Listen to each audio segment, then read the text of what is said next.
is a thief targeting your backyard garden. Don't let a midnight raider steal months of your hard work. Here's how to stop them. Hopefully you never have to tie up your garden with a chain and a lock. Hi, I'm Blaze, and I'm located here on the island of Maui in Hawaii. And being born and raised here throughout my whole life, I've seen my fair share of garden theft and people taking what is not theirs off other people's properties.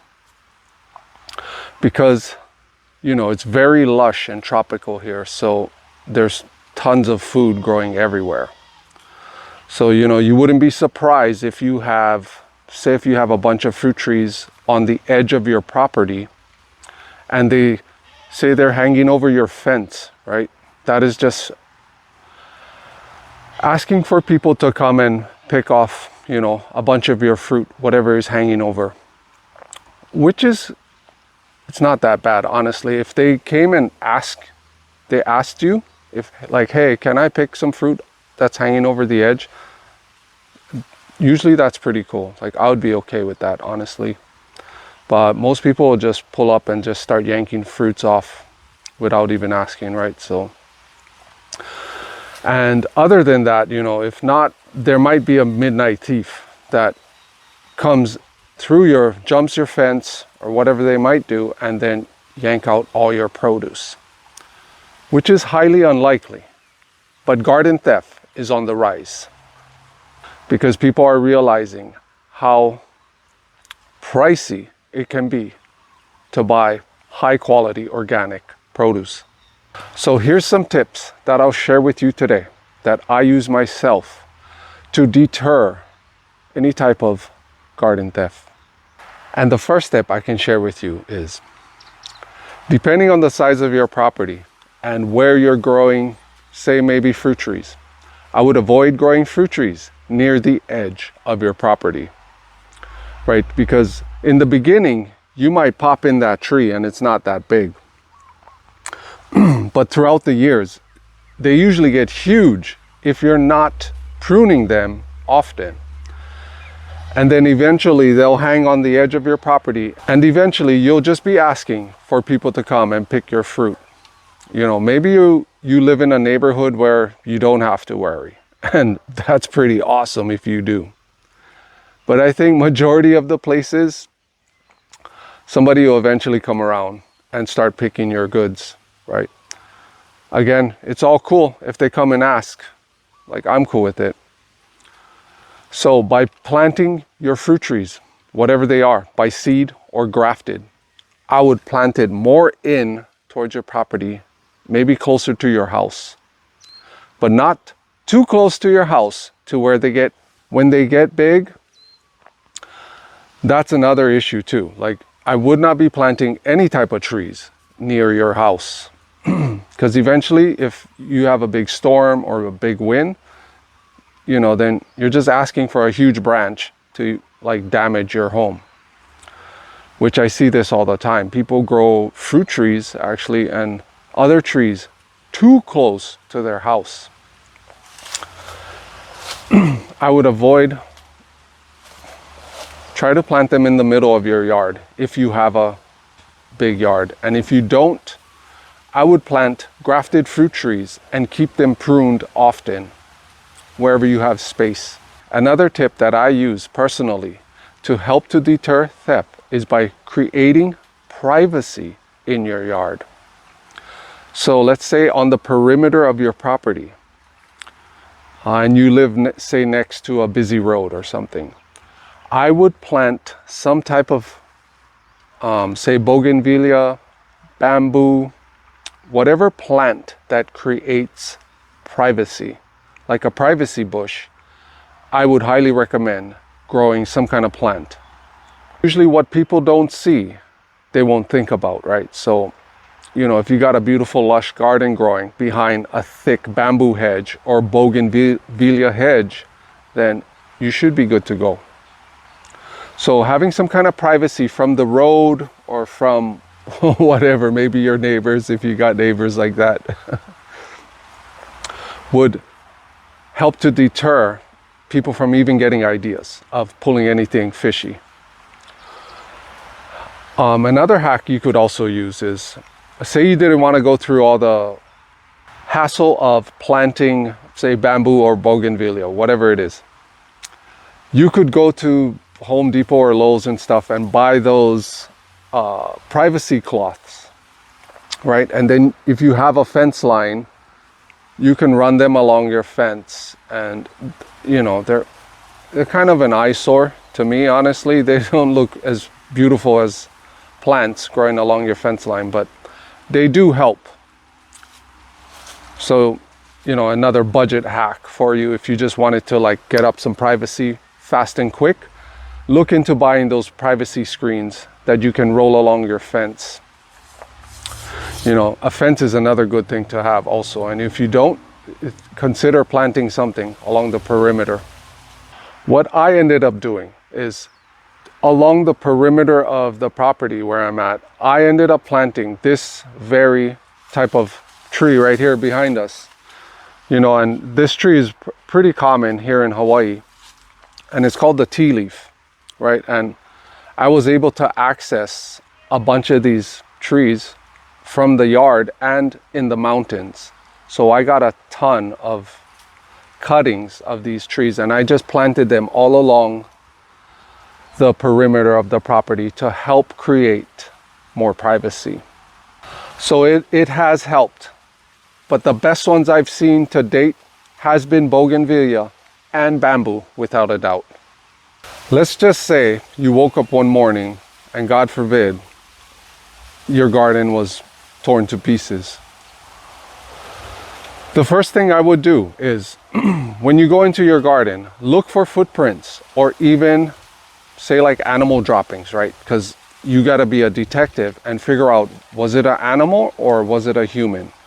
You'll be able to tell right away, right? By just seeing, say, animal droppings or something. Whereas a human usually would cleanly cut your produce and, you know, haul it off. In fact, just a few days ago, some bandit goats got into my yard and ate some of my garden. They went after my sweet potatoes, and they did get one of them. But luckily, I keep majority of them in that small cage that you've seen earlier. And I usually don't lock it because I don't need to, but I do close the door just in case. And luckily I always do that because it saved all my produce from being eaten by the goats. So, you know, like if you live in a place where there's deer or whatever type of animal that could go after your produce, you got to think about these things sometimes, because, you know, sometimes it'll just be a freak thing where the animal gets your produce, and sometimes you got to set up protections to make it harder for an animal or a human to get to your goodies. Another thing you can also do to your property is by installing a gate if you don't have one. Just by having a gate alone can deter people from just randomly pulling up in your yard. And you can always put no trespassing signs and those metal alarm signs that say, you know, like this property is protected by so-and-so company. Those help. Those will make a difference. I'll share a personal story with you that happened to me quite a few years ago. I ended up meeting this person that, you know, they kind of opened up and they were sharing some things with me.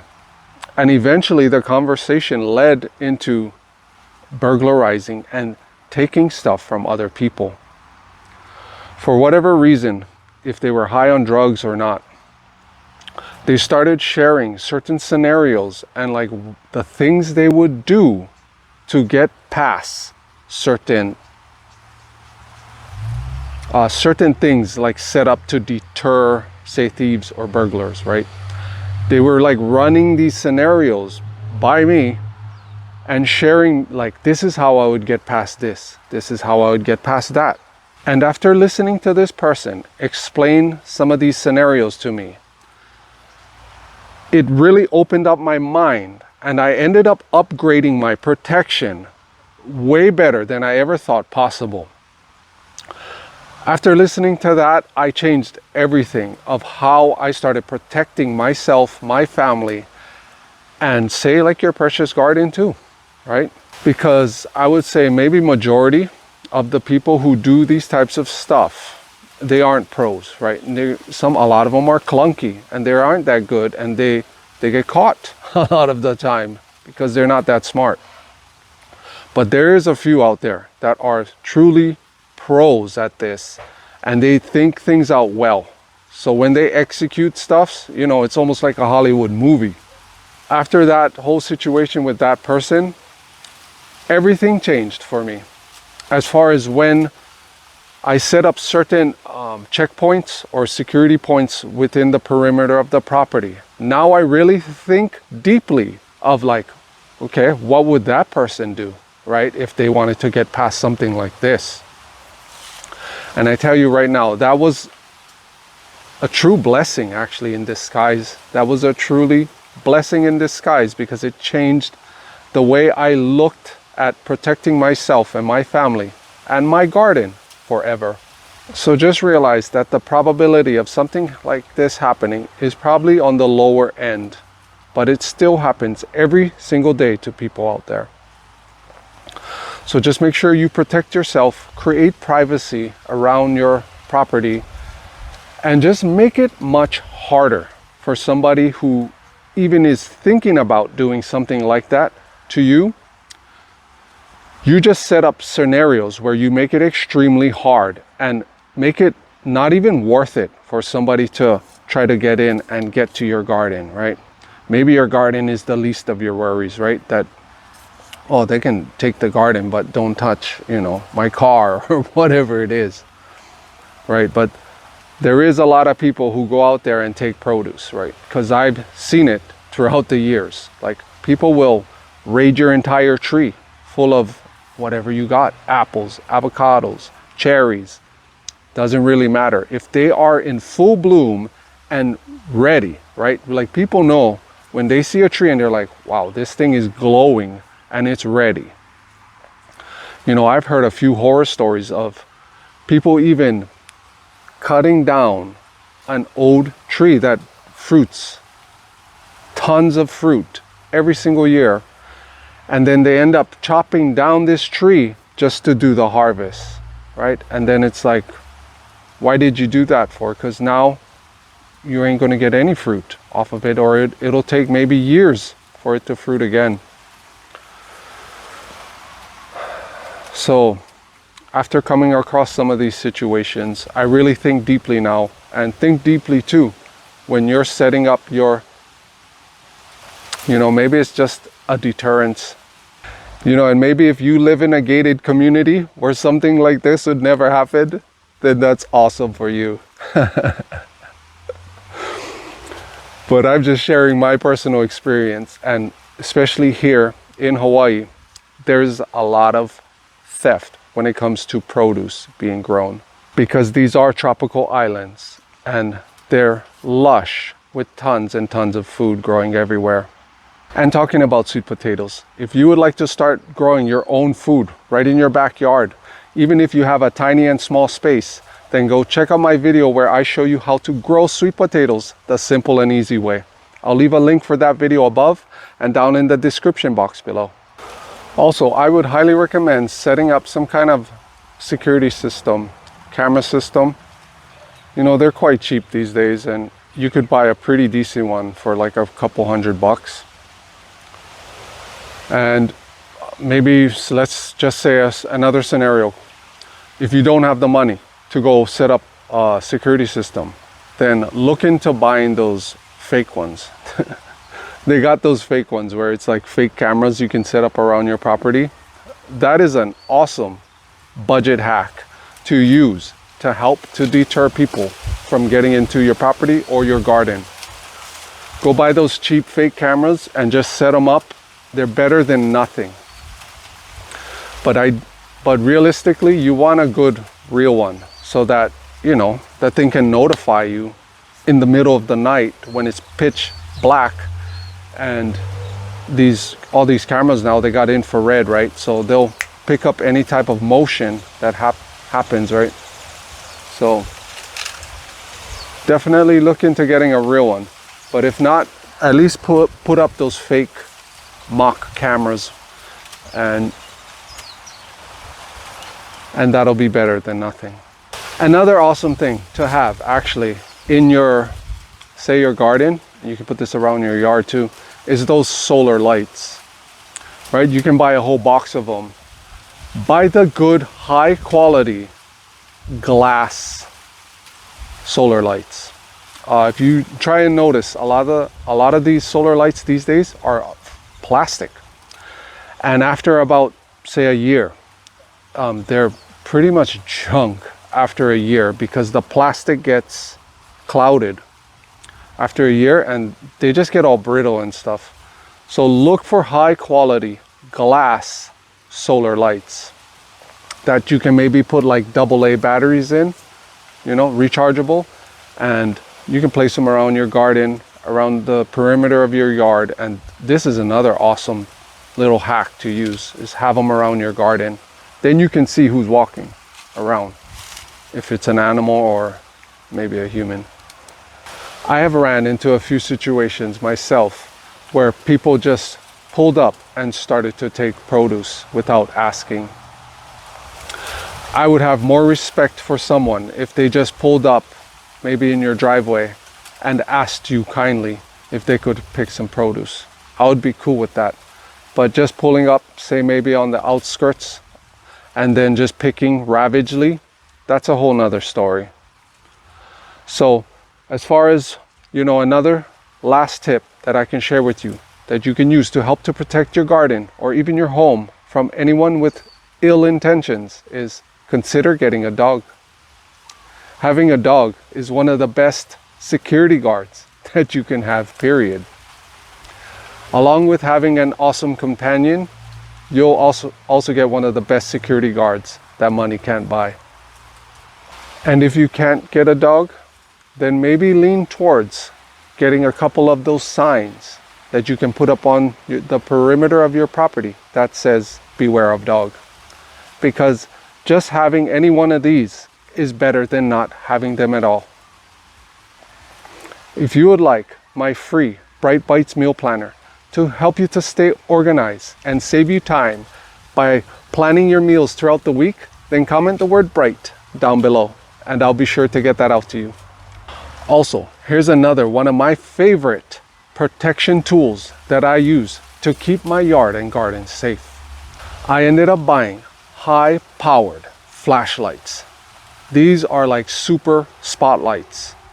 And in the night, if anyone is running around and I turn these flashlights on, they are so bright, I kid you not, you have nowhere to hide with these things on. This flashlight right here is called the 6K Red Line, and it's by Nebo. This thing has an awesome wide beam, so when you turn it on, your entire yard will light up. Whereas this second flashlight right here, by Nebo again, called the Big Daddy, this thing is more like of a spotlight, so it shoots a different type of beam out. And this one's pretty amazing because it can shoot like far, you know, like it's like a spotlight that can shoot very far. Whereas the other one, this one's, they are actually the best and brightest flashlights that I have come across so far. And this is an awesome tool to have just somewhere in your house or somewhere where you can just grab it quick, turn it on at night, just in case someone does jump your fence or gets in your yard and is running around somewhere. By turning this light on, they will not be able to hide. So that's just an awesome extra tip for you to get a high quality, high powered spotlight. This is what I use. I have been using these for years, and I'm not sponsored by this brand, but I'll leave some links below on these two awesome flashlights that changed the game for me. And if you want to feel the mission and see more videos like this, then consider supporting my channel by using some of the affiliate links in the description box below. I'll make enough to buy me a cup of tea. If you enjoyed this video and would like to learn more about gardening, simple and delicious plant-based foods that you can whip up right in your own kitchen, then check out this video right here, where I share with you how you can grow some of the best turmeric of your life. Watch this video right here, and I will see you there.